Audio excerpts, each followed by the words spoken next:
నమస్తే, welcome to Suman TV. నేను విష్ణు. ప్రస్తుతంతో పాటు QPFP qualified personal finance professional Rajeshwara Reddy గారు ఉన్నారు. వారితో మాట్లాడదాం.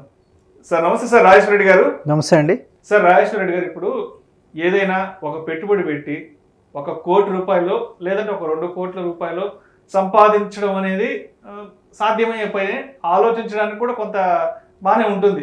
ఒక పెట్టుబడి పెట్టి 1 కోటి, 2 కోట్లు, 3 కోట్లు. సో ఇదంతా పాసిబిలిటీస్ ఎక్కువ ఉన్నాయి. కొంతమంది సక్సెస్ఫుల్ పర్సన్స్ కూడా చెప్తుంటారు, నేను ఇంత పెట్టుబడి పెట్టాను, నాకు 1 కోటి, 2 కోట్ల రూపాయలు దాని మీద ఆదాయం వచ్చిందని చెప్తుంటారు కదా. కానీ ఏదైనా ఒక పెట్టుబడి ద్వారా 100 కోట్ల రూపాయల ఆదాయాన్ని, రిటర్న్స్ ని జనరేట్ చేయడం అనేది సాధ్యం అవుతుందంటారా? 100 కోట్లు అనేది పెద్ద ఫిగర్ అండి. బట్ పాసిబిలిటీస్ ఉన్నాయి, ఆపర్చునిటీస్ ఉన్నాయి. ఒక్కటి ఏంటంటే, మనకు 100 కోట్లు అనేసరికి మనకు డ్రీమ్ బిగ్ అంటాం చూడండి, డ్రీమ్ బిగ్. బట్ అది మనకు చిన్నగా అనిపించాలి. అంటే 100 కోట్లు అనేసరికి మనము మరీ హైగా ఊహించేసుకుంటున్నాం. సో అది చిన్నది అని మన థాట్స్కి వచ్చిన రోజు అచీవ్ అయ్యే ఛాన్సెస్ ఉంటాయి. సో ఈ 100 కోట్ల విషయానికి తీసుకుంటే 3 ఇంపార్టెంట్ పాయింట్స్.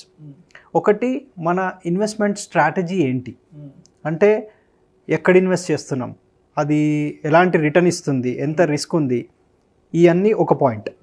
సెకండ్ పాయింట్ వచ్చి ఇనీషియల్ క్యాపిటల్ ఎంత ఉంది, అంటే ఒకేసారి ఇన్వెస్ట్ చేస్తున్నామా, మంత్ ఆన్ మంత్ ఇన్వెస్ట్ చేస్తున్నామా, దాన్ని పెంచుకుంటూ వెళ్తున్నామా, దీని మీద కూడా డిపెండ్ అయి ఉంటుంది.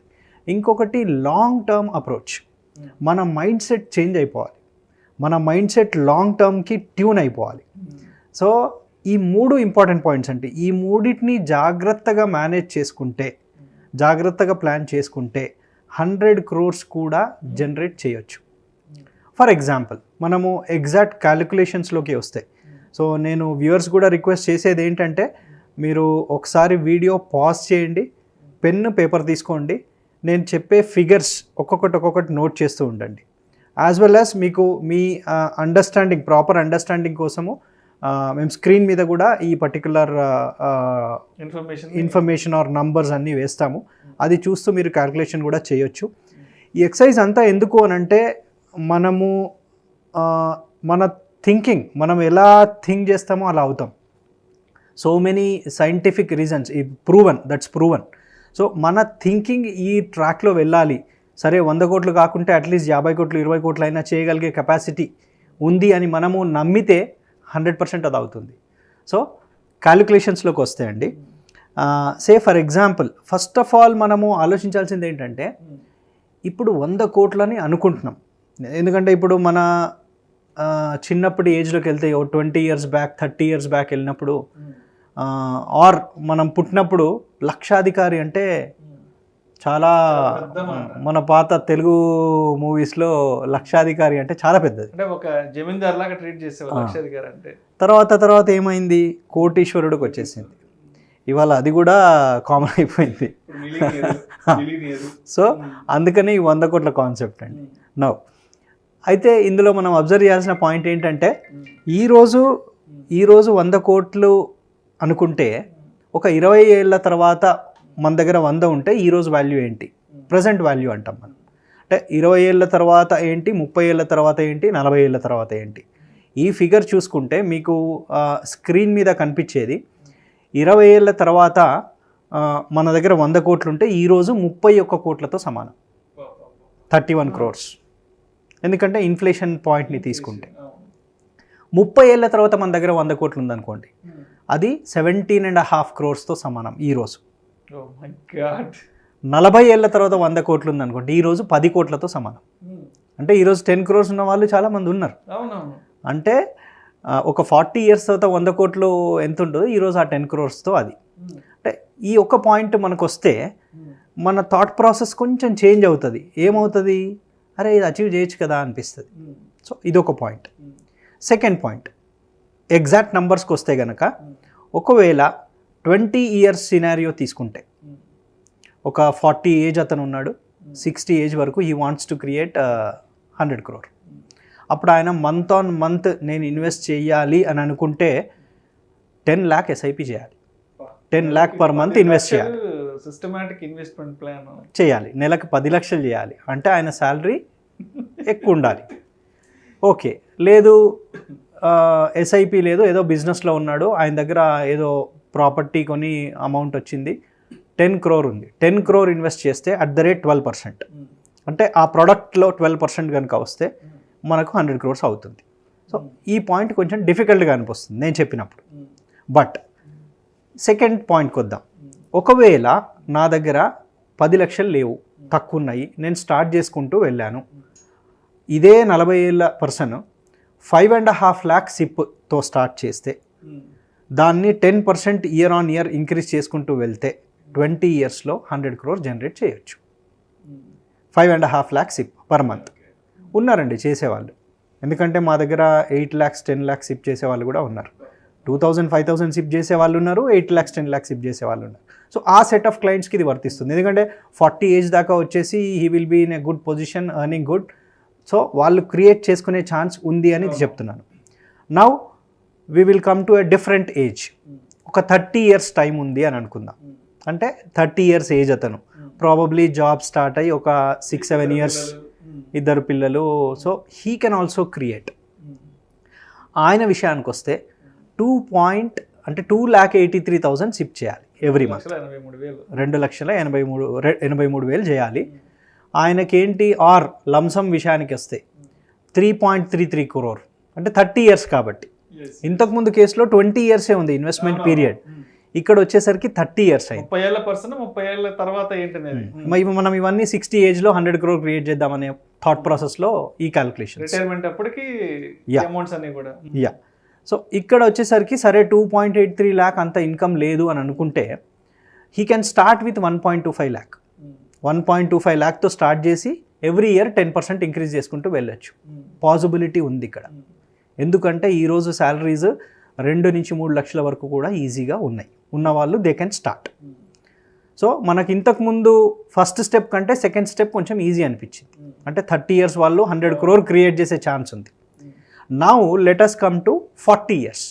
అంటే 40 year టైం ఉంది, 20 ఏళ్లలోనే ఉన్నారు. 20 ఏళ్ళలో జనరల్గా ఇన్కమ్ ఉండదు, బట్ దీనికి నేను మళ్ళీ ఎండ్లో వేరే చెప్తాను. సో 20 years ఏజ్ అతనికి కనుక స్టార్ట్ చేస్తే, సే మన పిల్లలు ఎవరో 20 yearsలో ఉన్నారు, వాళ్ళకి స్టార్ట్ చేద్దామని అనుకుంటే 84,000 సిప్ కావాలి. 84,000 సిప్తో 100 crores అయిపోతుంది. ఏది 40 yearsలో. లేదు మంత్లీ ఇన్కమ్ లేదు, వన్ టైం ఉంది అంటే ఒక 1 crore ఇన్వెస్ట్ చేస్తే చాలు. ఈ రోజుల్లో చాలామంది ఉన్నారండి ప్రాపర్టీ కొని పిల్లల కోసం పక్కన పెట్టే, at the age of 20 years age అప్పుడు ఇంకా తక్కువలో కూడా పెడుతున్నారు. 1 కోటి రూపాయలు వేసుకుంటే 40 ఏళ్ల తర్వాత రిటర్న్స్ 100 crores అయిపోతుంది. ప్రాపర్టీ ఇచ్చే వాళ్ళు చాలామంది ఉన్నారు. ప్రాపర్టీ అంత అవుతుందా లేదా తెలీదు, ప్రాపర్టీని వీళ్ళు యూజ్ చేస్తారా లేదా తెలీదు, బట్ ఇక్కడ 100 crore అయితే లిక్విడ్ మనీ. కొంతమంది పెళ్లి కట్నంగా కూడా 1 కోటి 2 కోటి 3 కోట్లు కూడా ఇస్తున్నారు. ఈ మధ్య పెళ్లిలో కట్నంలో వస్తున్నాయి, అది ఇన్వెస్ట్ చేసినా వీళ్ళ రిటైర్మెంట్ ప్లాన్ ఇస్తున్నారు కాబట్టి. సో సరే లంసమ్ లేదు, సిప్ కూడా అంత లేదు అనుకుంటే, ఈరోజు ఎవరైనా పిల్లలు 20 years ఏజ్లో ఉంటే పేరెంట్స్ కనుక వాళ్ళకి ఏదైనా ప్లాన్ చేయాలనుకుంటే 27,000 సిప్ స్టార్ట్ చేస్తే చాలు. 20,000 సిప్, ఎస్ 40 years. కానీ 10% పెంచుకుంటూ వెళ్ళాలి ఎవ్రీ ఇయర్. 27,000 అంటే స్మాల్ అమౌంట్, ఎవ్రీ ఇయర్ పెంచుకుంటూ వెళ్ళొచ్చు. ఈ ప్రాసెస్లో ఏమవుతుంది, 60 year కల్లా 100 crores క్రియేట్ అవుతుంది. సో మనం ఫస్ట్ స్టెప్లో చూసినప్పుడు 5.5 lakhs, సెకండ్ స్టెప్లో చూసినప్పుడు 1.25 lakh, థర్డ్ స్టెప్లో చూసినప్పుడు just 27,000 SIP. Very easy, very much easy. రూపాయలతో 20 ఏళ్ల వయసులో 60 ఏళ్ళప్పటికి 100 కోట్లు అవుతుంది. ఇక్కడ చిన్న లాజిక్ అండి. సే ఫర్ ఎగ్జాంపుల్ కొంతమంది ఉంటారు, ఏది ఇల్లు తీసుకుని ప్రాపర్టీ దట్టు లోన్ మీద తీసుకొని పిల్లల పేరు మీద ఉంచేస్తూ ఇస్తున్నారు. మెనీ కేసెస్ ఉన్నాయి. ఆల్రెడీ ఒక ఇల్లుండి కూడా ఒక్కొక్క పిల్లలకి ఒక్కొక్క ఫ్లాట్ చొప్పున. అక్కడ ఏమవుతుందంటే ఒక 20 లక్షలు డౌన్ పేమెంట్ చేసి 1 కోటి రూపాయలు లోన్ తీసుకొని 20 yearsలో మళ్ళీ ఇది ప్రాపర్టీ ఇచ్చేస్తున్నారు. ఇదే లాజిక్ ఇక్కడ అప్లై చేస్తే 20,000 కట్టిన డౌన్ పేమెంట్ని ఇన్వెస్ట్ చేసి అదే 86,000 ఎంత సిప్ ఉంటుంది. మనము ఈ 1 crore సిప్ 86,000 ఉంటుంది. ఆ 86,000ని మ్యూచువల్ ఫండ్లో SIP కట్టి ఆ డౌన్ పేమెంట్ని ఇన్వెస్ట్ చేస్తే 20 ఏళ్ళు చేస్తారు వీళ్ళు, చేసి ఇంకో 20 ఏళ్ళు వెయిట్ చేస్తారు. ఎందుకు అని అంటే మనం ఇంతకుముందు అన్న లాజిక్లో 20 ఇయర్స్ చైల్డ్ అనుకుంటే 40 ఇయర్ వరకు ఈ లోన్ అయిపోతుంది. నెక్స్ట్ 20 ఇయర్స్ వెయిట్ చేస్తే again 100 crore will happen. Right right right. అక్కడ కూడా 100 crore అవుతుంది. సో అంటే ఇన్ని పాసిబిలిటీస్లో 100 crore అనే ఫిగర్ చేస్తుంది. అంటే ఈరోజు 100 crore పెద్ద ఫిగర్ అనిపించవచ్చు, ఇంకో 5 ఏళ్ళు 10 ఏళ్ళు పోతే మెల్లిమెల్లిగా స్టార్ట్ అయిపోతుంది. మనం ఈరోజు 10 కోట్లు 20 కోట్ల గురించి ఎలా మాట్లాడుకుంటున్నామో సేమ్ ఆ రేంజ్లోనే ఈ ప్లానింగ్స్ అవి అన్నీ స్టార్ట్ అయిపోతాయి. అంటే ఇక్కడ ఏంటంటే టైం, ప్రోడక్ట్ ఈ రెండు కరెక్ట్గా చూసుకోవాలి. అంటే మనం పెట్టే టైంకి ఏ ప్రోడక్ట్ సెలెక్ట్ చేస్తున్నాం, అంటే ఆ ప్రోడక్ట్ మినిమం 12% రిటర్న్ ఇచ్చేది ఉంటే చాలు. నేను చెప్పే క్యాలిక్యులేషన్స్ అది మీరు ఎస్ఐపిలో ఇన్వెస్ట్ చేస్తారా, ఇంకేదైనా ప్రోడక్ట్లో ఇన్వెస్ట్ చేస్తారా, అంటే మన టైం పెట్టకుండా, మన ఇన్వాల్వ్మెంట్ లేకుండా, మన నాలెడ్జ్ స్కిల్స్ అంతా లేకున్నా కానీ we can create 100 crores with this particular concept. 1-2 కోట్లు సంపాదించడం ఎలా అనేది అందరికీ తెలిసే, అందరికీ పాసిబిలిటీస్ కూడా ఉన్నాయి. బట్ మీరు ఈ మ్యూచువల్ ఫండ్స్ ద్వారా, ఈ ఎస్ఐపి ద్వారా, లేదంటే లంసమ్ ఇన్వెస్ట్మెంట్స్ ద్వారా ఒక రైట్ ఏజ్లో కనుక ఒక ఇన్వెస్ట్మెంట్ని కనుక తీసుకుంటే అది ఒక లాంగ్ రన్లో 100 కోట్లు సంపాదించడానికి ఏ విధంగా వర్కౌట్ అవుతుంది, ఎన్ని రకాల పాసిబిలిటీస్ ఉన్నాయి అనే అంశం గురించి చాలా డీటెయిల్డ్గా అన్ని లెక్కలతో సహా మన ఆడియన్స్కి ఎక్స్ప్లెయిన్ చేశారు. Thank you so much Rajesh Reddy గారు. Thank you.